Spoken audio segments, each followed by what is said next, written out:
Hi, everyone. Welcome, Patrick Collins, a developer advocate from Chainlink Labs and fellow Pythonista.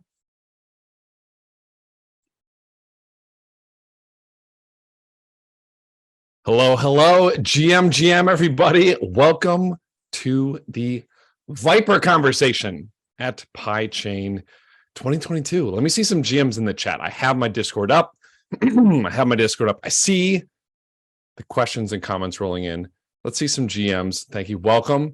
We're going to be talking about Vyper today. I'm very excited to get into it. We have a lot to talk about, and hopefully if we have time for questions at the end, we'll do questions at the end. But if not, we'll head on over to the face-to-face right after this, and we can hopefully get on a conversation and talk about anything in this space. Python, Vyper, Ethereum, blockchain, whatever we want to talk about. But let's jump into this because we have a oops.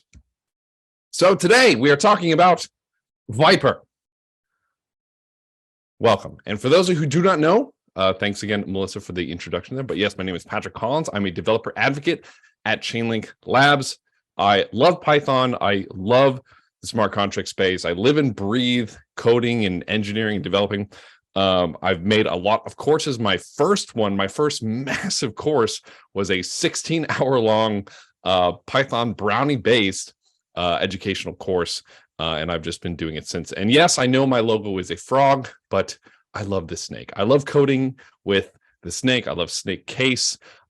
Big fan of the Python Ethereum community. So here's our agenda for today. We're going to talk about what is Vyper, what makes Vyper so cool, and of course, how does it compare to Solidity? And then, of course, where can I get started with Vyper? We have a lot to talk about. We're going to get very nerdy here. So I hope nerds are ready. I hope nerds are excited. Who here in the chat is an engineer and is excited to learn about what makes Vyper so cool? Let me see in the chat. Who here is an engineer, wants to learn about what makes Vyper so cool? Who here has coded in Solidity already? Very familiar with Solidity, hasn't coded too much in Vyper. Who has only coded in Vyper? Let me see in the chat where we are approximately in your developing journeys. That way I can kind of tailor this presentation more to where we are. Again, I'm seeing some here's, I'm seeing some GMs. I am me. Excellent. Okay, I'll keep reading those as those come in, but let's continue. So, and additionally, I'm going to give you some secret sauce about gas performances across languages. Solidity, Yule, Vyper, Huff, which ones are the most gas efficient? I'm not going to give you the answers yet because I want you to watch my presentation and I want you to learn why. So we will be talking about gas performance across languages as well in this talk. So let's talk about what is Vyper. Now, Vyper is a contract-oriented Pythonic programming language that targets the Ethereum virtual machine. That's it in a nutshell. It is a Python-like smart contract language. Okay, so I'm reading the chat. By the way, I'm seeing Vyper Solidity, Vyper, just Solidity. I'm seeing a bunch of people who've only done Solidity. Awesome. Great. You are in the right place.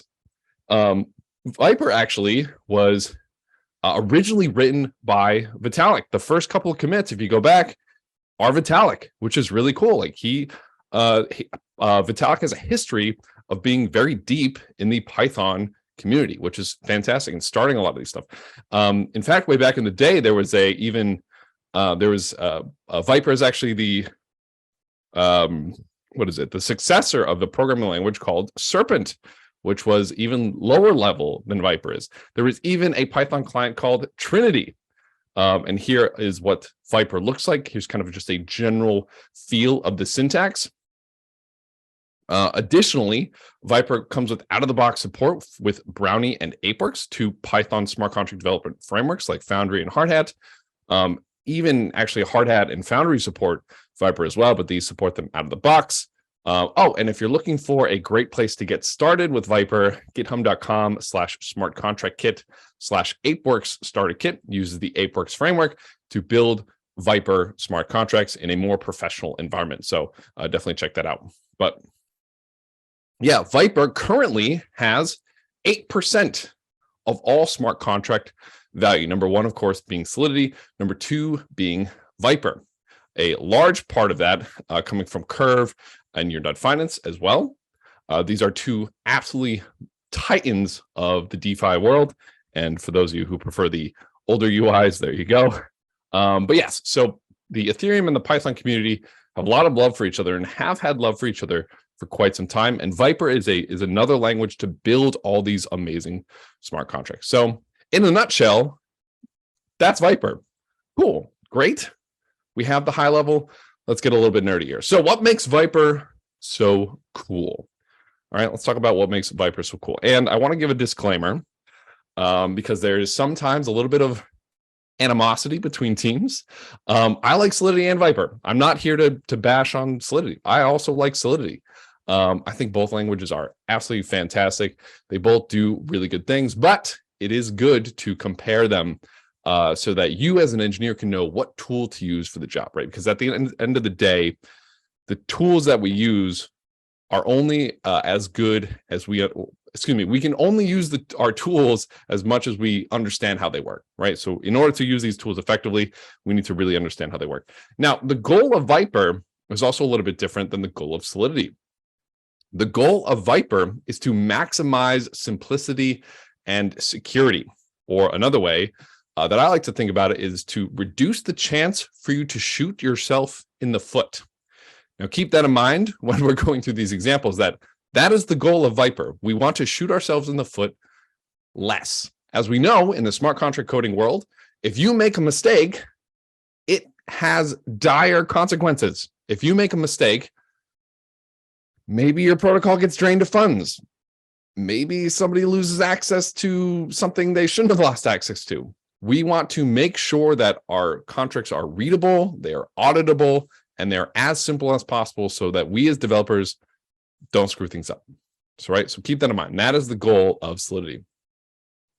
That is the goal of Vyper, and the first big difference between Vyper and Solidity, and one of the first things that makes Vyper really cool is Vyper is Pythonic, right? So if we have two syntaxes here. We have one for Vyper, one for Solidity. We see on the left-hand side the Vyper syntax, and on the right-hand side, the Solidity syntax. Both of these contracts do nearly the same thing.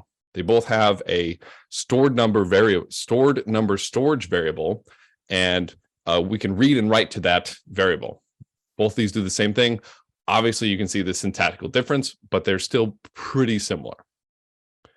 But there's more than just syntax. It's not just one's Pythonic and one's JavaScripty. There's way more that goes on under the hood, right? These languages are different both in syntax, but they're also very different in how they compile and how they operate. And I said that we're going to get a little bit nerdy. This is where we start getting a little bit more nerdy.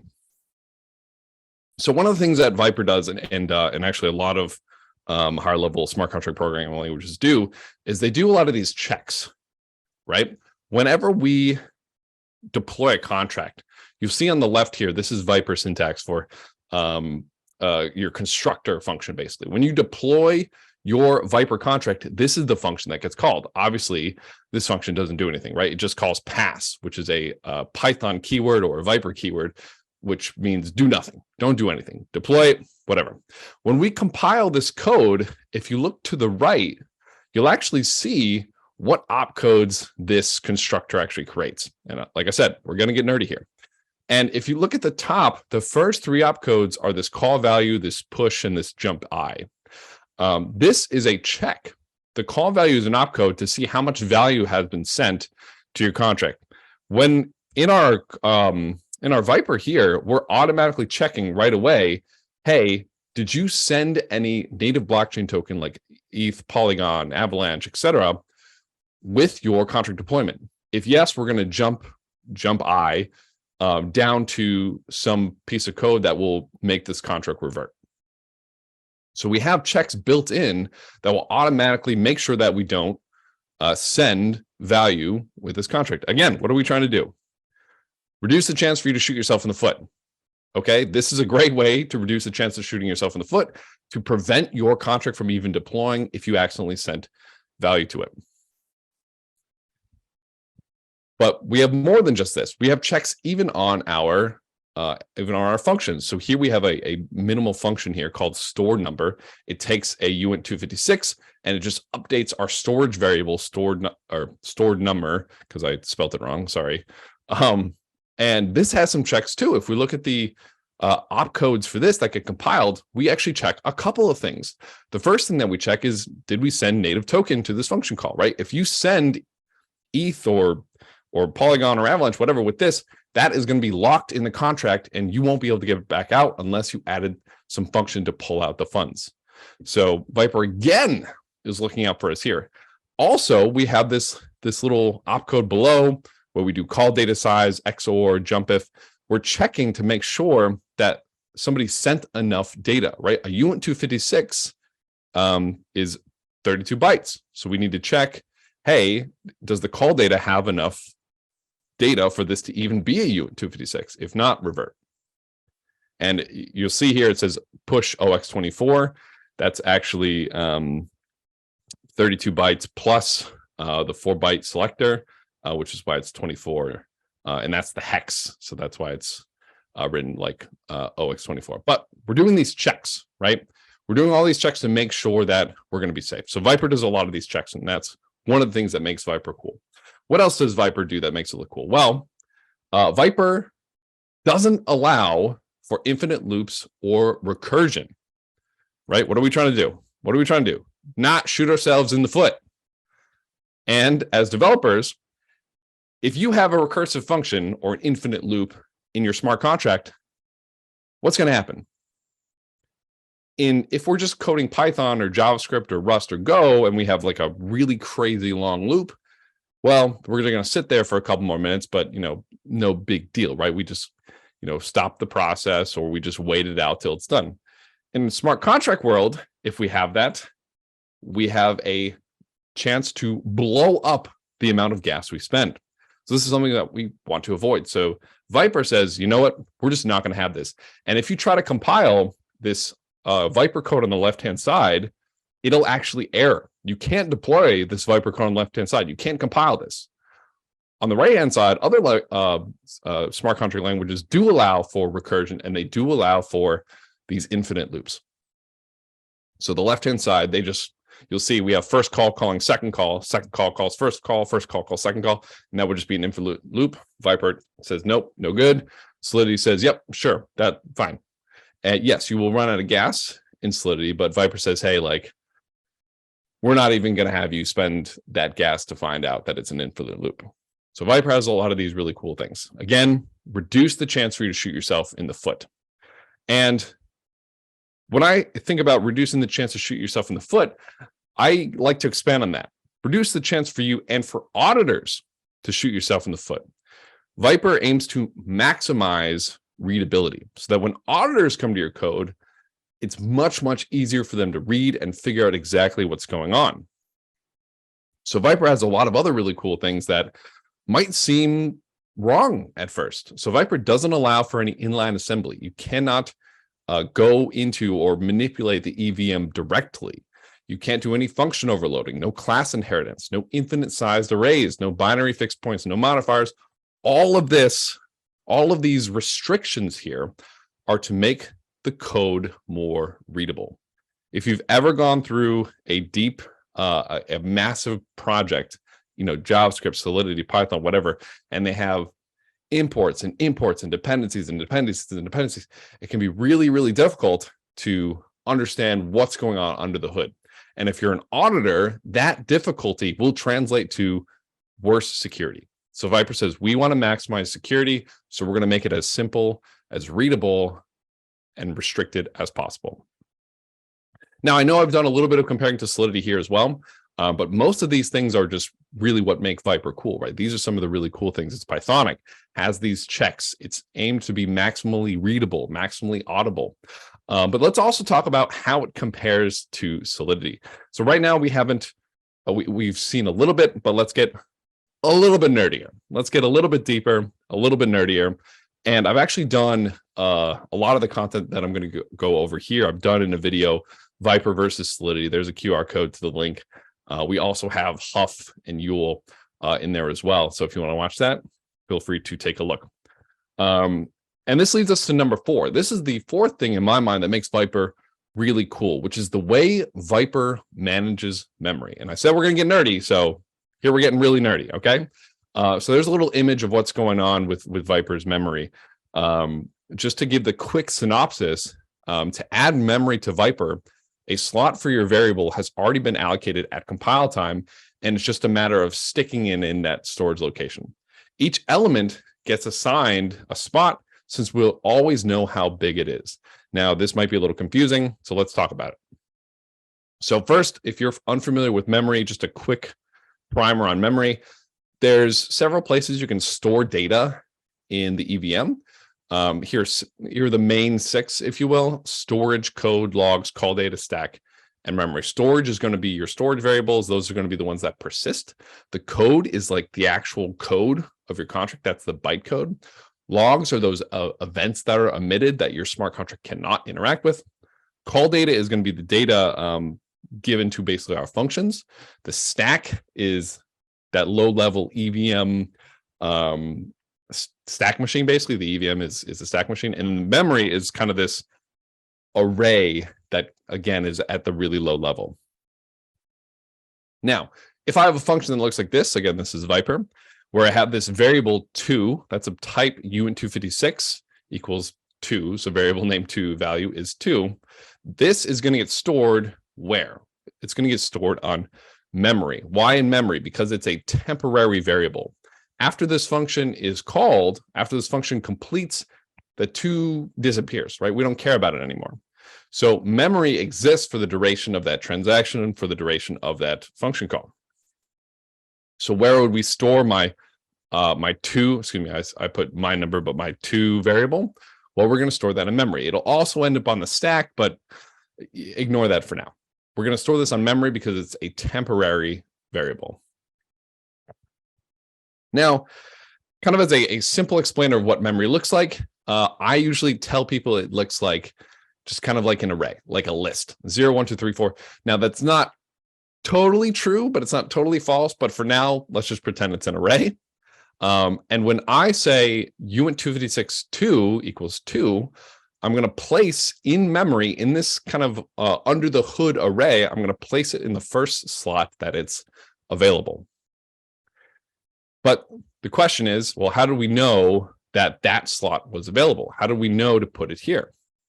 Well, Vyper does this automatically, right? Vyper looks at our code and goes, okay, there's only one memory variable needed for this function. Its size is going to be 32 bytes because a uint256 is 32 bytes big. We can hard code that in the opcodes to be the first memory location to store this. So Vyper sees this and goes, okay, anytime I need to store that 2 uint256 variable, I'm going to store it at X location, right? And always hard codes it to a specific spot.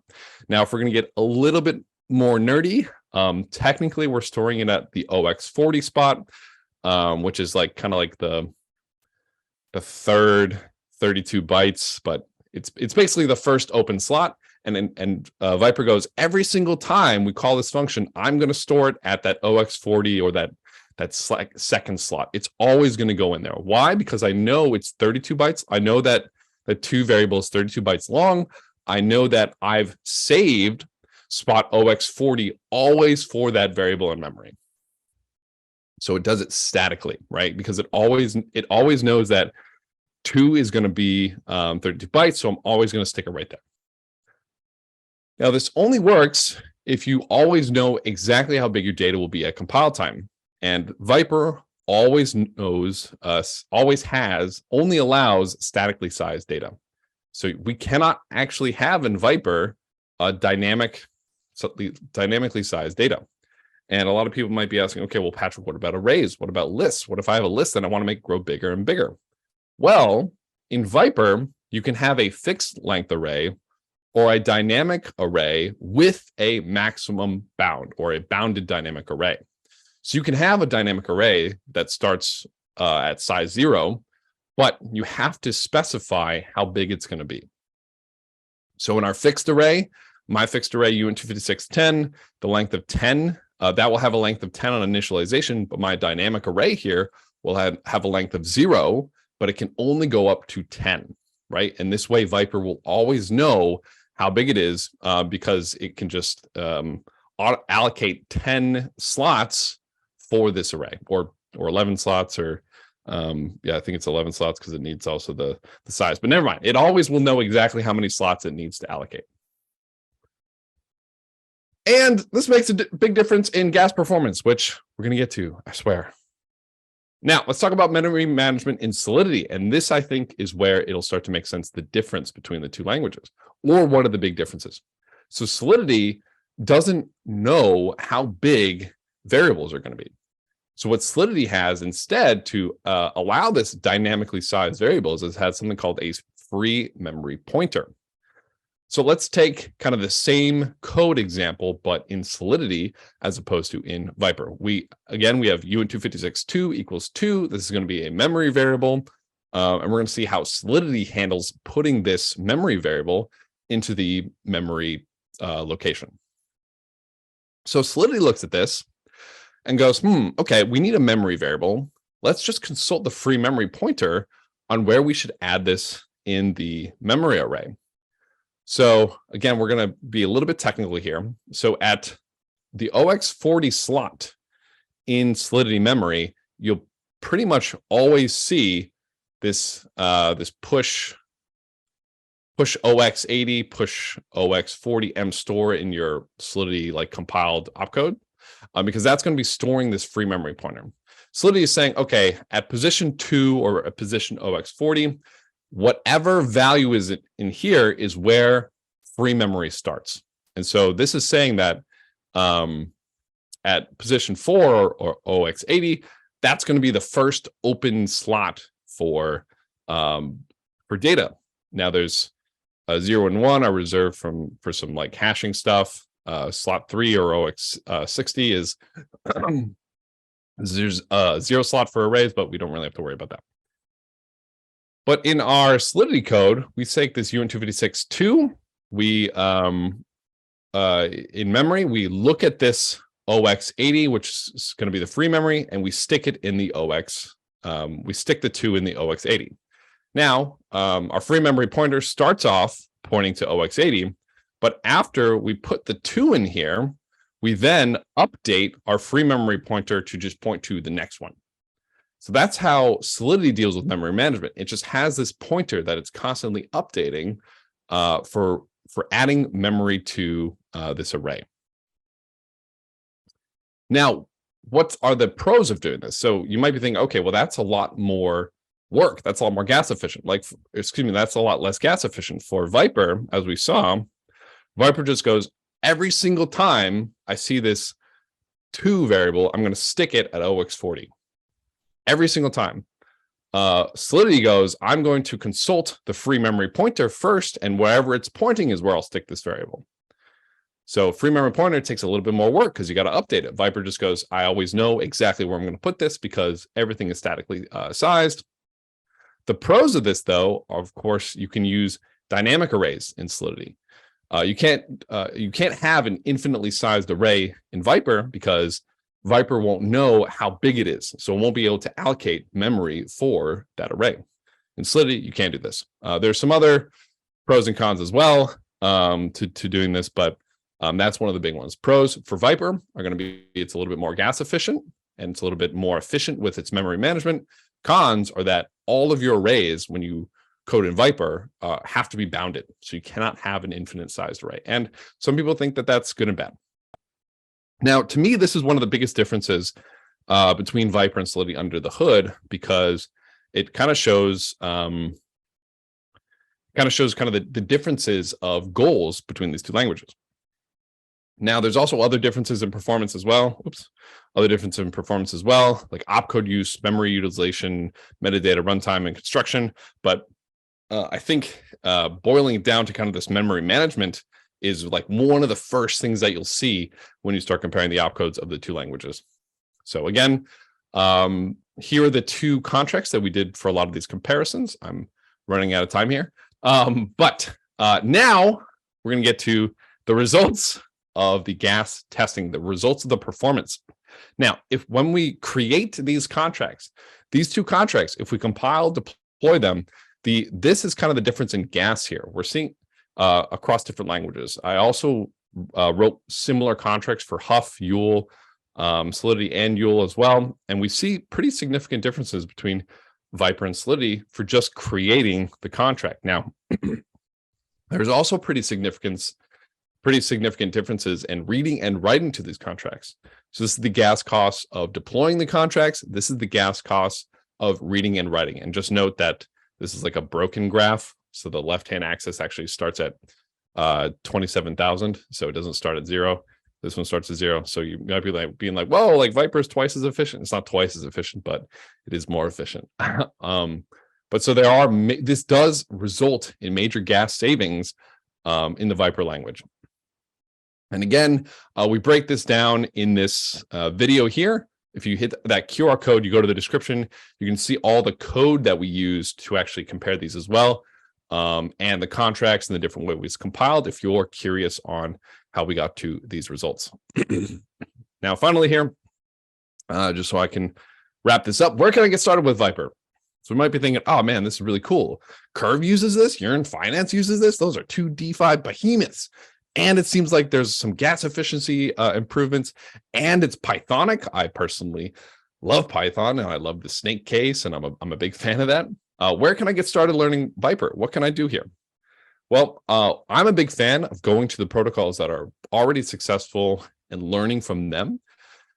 So the Curve and Yearn GitHub are fantastic places to start, or you can go directly to their contracts on chain. The Vyper docs, of course, learn vyperlang.org. You can go to that ApeWorks starter kit that we said at the beginning, or you can also sub to my YouTube channel. Got some Vyper stuff cooking in the pot. That's a QR code to my YouTube channel. Just some quick final notes here as well. I just want to give a huge thank you to the Ethereum Python community in the first place. I thought I spelled Titanoboa wrong, but I spelled it right. Okay. Huge thank you to the Ethereum Python community. I wouldn't be here without them. When I got started in the space, I was like, oh man, like not a big fan of JavaScript. Although I've come around a little bit more recently. But I was like, okay, where can I start with Python? Where can I do Python stuff? That's where I found Brownie. That's where I started talking to a lot of the Brownie community and a lot of the Python community there. And just the support was overwhelming. It was just an absolute pleasure to work with the Python community and learn from so many fantastic people here. So huge thank you to the Python community, especially to Brownie, lead maintainer of Brownie. Just huge thank you to the Python community. And hopefully everyone here will continue the Python community and onboard more developers like myself. And then my last note, didn't have time to get to it, but Titanoboa is really cool. You can execute arbitrary Vyper right in a Python shell. I was blown away by this. Really cool tool. So have fun if you get around to trying that as well. And I think that's time for me. Yes, thank you so much, Patrick, for that awesome presentation. I think we have time for one question, but if you have more questions, you can hop into the face-to-face on Loudstorm. Awesome. Yeah. Oh. Any questions for any of that? I know that was kind of quick and that was a lot to go over. Thoughts, comments, questions on that? I'm reading the chat right now. Oh, I see several people writing. Ooh, I'm excited. Any comparison to the Move language used by Aptos? So Move is not EVM. So as far as I know, correct me if I'm wrong. So comparing the two on like an opcode basis would be weird because they're different. They're very, very different. Like Solidity and Vyper are easy to compare because they both compile to the EVM. Move, I'm pretty sure, does not. I could be wrong, but I'm pretty sure. What do you prefer, Patrick? Solidity or Vyper? Oh gosh. I like both. You know, everyone's gonna be mad at me for saying that. I know we're at a Python conference, but I like both. They both have their pros. They both I've been doing a lot more Vyper coding recently. But I think both teams are doing phenomenal work. Yeah, Titanoboa does rock. Yeah, it's really cool.